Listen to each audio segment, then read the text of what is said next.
వినాయక చవితి రోజు కూడా అన్ని కార్యక్రమాలు దిగ్విజయంగా చేసి మళ్ళీ వార్షిక వినాయక వరసిద్ధి ఉత్సవానికి జరిపే శక్తిని వారిని నమస్కారం చేసుకోండి.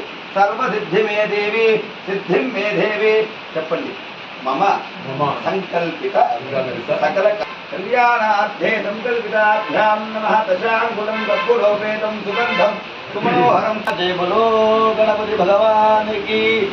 లడ్డు అద మోదక ప్రియాం భౌజేయం భజేయం.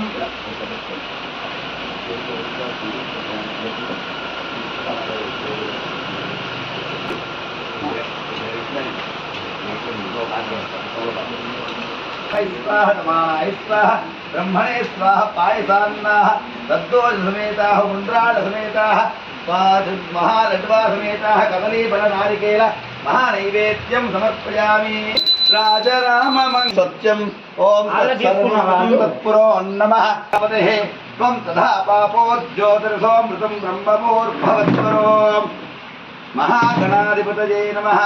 पूरकमाधाय వేదోక్త దివ్య మంత్రం శరణాగతవత్సలా చెప్పండి. అన్యథా శరణం నాస్తి త్వమేవ శరణం మమ తస్మాత్ కారుణ్య భావేన. నీవు నా ఉదరంలో ఉండేటి వరాన్ని ఇవ్వమన్నాడు కూడా. తన తపస్సు శక్తి చేత మరి పరమేశ్వరుడికి ఇచ్చిన మాట ప్రకారం గజాసుని యొక్క ఉదరంలోకి తెచ్చుకుని వెళ్ళిపోయారు.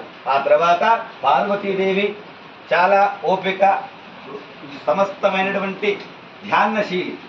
ఆ అమ్మవారు పరమేశ్వరుని జాడలేక అనేక రోజులు వెతుకుతూ శ్రీ మహావిష్ణువును చేరుకోగానే అప్పుడు ఇక్కడ గజాసుని రాక్షసుని ఉదరంలో ఉన్న సంగతిని గుర్తించినటువంటి ఆ విష్ణు బ్రహ్మదేవుడు ఇద్దరూ కూడా నంది భృంగి వేషధారణతో ఈ గజాసుడి దగ్గరికి వెళ్ళారు.